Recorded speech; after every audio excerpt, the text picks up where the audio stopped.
always going back through last week's game. Really thought it was a hard-fought game. Just am proud of our players, the effort throughout the game. Both sides, two really good football teams playing, and hats off, as I said before, to Texas. Really made the plays down the stretch there in the fourth quarter that really made the difference in the game. I thought for a good part of the game we really, played well, both sides of the ball. But, Texas, as we said, is an excellent team. They kept coming back. We hung in there. And down the stretch, just some pivotal plays. We had an opportunity in some cases to make some plays and weren't able to convert them, and they did. I thought, as I said before, I thought their quarterback, Colt McCoy, made some exceptional plays when we had people covered. He'd pull the ball down and find a way to scramble for 8 or 10 yards, and probably on six or seven occasions that really made a difference. And then if we had a blitz on or coverage, and he has a guy open, he's accurate and put the ball there. So in the end, again, they made the plays there at the in the fourth quarter that made the difference in the game. Some guys for us that still we thought had great games. Defensively, Travis Lewis had 19 tackles, had a really good day. Gerald McCoy, a couple of sacks.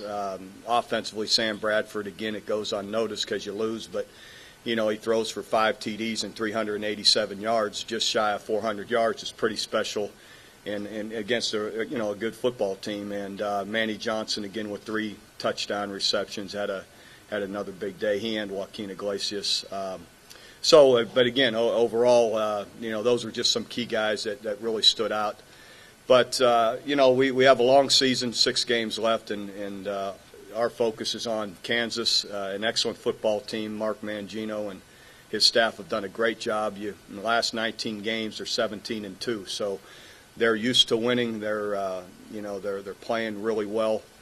And so, again, it's another big challenge coming here at home to play. In this conference, it's going to be like that every week, and Mark's doing it as good as anybody here. So it's an exciting matchup, and we're looking forward to the challenge as always. Well, what's your thoughts about the statistic time of possession? Some people say it's irrelevant, and I guess what I'm asking, is it irrelevant? I believe it is. It isn't irrelevant if we're not producing points. Time of possession is kind of like turnover margin. If we're giving up a bunch on offense, so if we're not eating the clock up, or we're giving up a bunch of fumbles and interceptions and not getting them in return, it's going to be skewed. Same thing offensively, though. If we're moving the ball, but at times if the defense, they had a couple of 10, 12 play drives, and they weren't snapping the ball as quick as we were. So in the end, it's twofold. If we're going 3 and out, that's a problem. If we're moving the ball and scoring like most of the day we were, it is not. And so I don't believe that's relevant when you're scoring 35, or when we're scoring 5 TDs against a really good football team. That's people who look at something to make something out of nothing. That's like Sam Bradford's interception. Well, he threw an interception. It was 3rd down. Everyone was covered. He threw it 35 yards. And it was on their end of the field. They got the ball about the 20. That's not a big deal on 3rd down. That's not to me, that isn't a turnover. I know it is in the record books, but my point is that doesn't change the game. So. Bob, is that basically offensive plays, snaps? Does that become more? I think it's relevant. Time of possession. And we've played some teams this way that we're getting them 3 and outs. And we're right back with the football, and we're moving it, and then they're back out there, and they're not doing very well. That's an issue.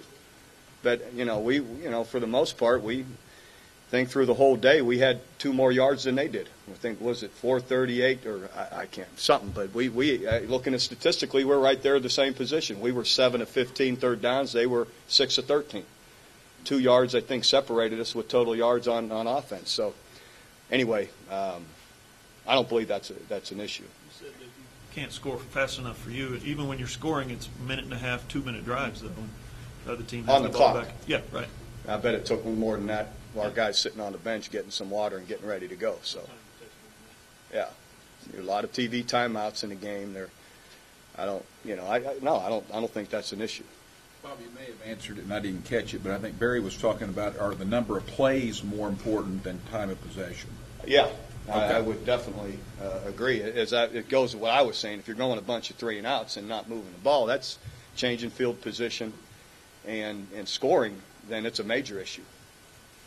You're averaging 1 yard less per carry in the running game than you did a year ago. I think 33 less yards a game running game, basically with the same people. Yeah, it's an issue. With some games we've been able to run it well. Other games we've been 2 games where we haven't. So we have to keep looking for better ways to run it, whether it's scheme wise and how we're blocking things. But also, in those games we still have been highly productive throwing the ball because of how they're defending the run. So there's a little bit of give and take. But I'm not sitting here making excuses. I still feel we should be better in some cases than we have been. But, again, a little bit of it is the style and how they're defending us, and it has opened up a lot throwing football, and no one can deny that. Can you illustrate the differences for us, for everybody listening, in running the football out of the shotgun versus running the football out of the one back or the eye?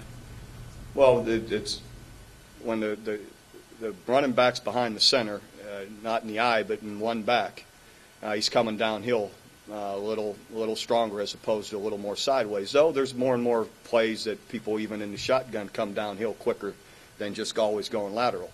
The bottom line is, though, when you're up there, with 6 blockers, 5 linemen and a tight end, and they've got 7 guys, if you're in the shotgun or under center, they have you outnumbered, which at the old game has been going on for decades. If they got you outnumbered, you throw the ball. And we've been highly effective throwing the football. So again, that's, unless the only way to get that extra guy is to run the option. And we're not much on that. Like say, I'm not getting hit a whole bunch. Playing to your players' strengths, not that DeMarco and Chris can't run the ball or incapable of running the ball out of the shotgun, but playing to their strengths. Do they seem like better, more capable runners going downhill? Well, we did both the other day. I think they had 10 handoffs out of the shotgun. And how many from behind when he was behind the quarterback? Wouldn't have been too much more than that. Well, but I'm saying we did both. Yeah. And they outnumbered us on most of them. So some they didn't. Some they didn't outnumber us, and they defended better where they crossed face on a block or, they squeezed it off and limited it. So I'm sitting here, they did a good job in some other ways to defend the run as well. Speaking of the running game, there's been a lot of talk about the offensive line not doing as much as it should. Is part of that because they pass block so much more in practice, or? Oh, how do you know that? I mean, we run all our running plays as much as we do our passing plays, and so that's not the case. We work all kind of run schemes, and we go good on good in run situations as well, through the week of practice. So I wouldn't say that's the case. Chris just said that, keeping on that subject real quick, Chris just said that yesterday's practice he thought was really run heavy and more intense than most Monday practices have been. Well, More again, physical. that may be the case, but Monday's always a run emphasis. Is it? Yeah. Okay. So. Well, you go all the way back to the fall, and I'm sure DeMarco's been asked almost every day about his health, his knee. Do you worry that weighs on him a little bit? Maybe that gets in his head? Well, I mean, it may. I don't, I'm not saying that it does, but in the end, what are you going to do? We're going to play this week, and we got to be ready to play. So that's just the way it is. How much that is, I can't quantify that for you. Coach, this may seem very basic, I'm sure which I am, but a lot of people are saying, well, Sooners made too many mistakes. Was it mistakes or just good Texas play? Well, I don't know what the mistakes would be. It's like, you watch, again, I said defensively, it isn't like we busted assignments and gave up, all these big plays. I mean, they catch us towards the end on the play down the middle. We got a blitz on. It's covered initially. The blitz doesn't get there in time. And he waits. The guy eventually works open.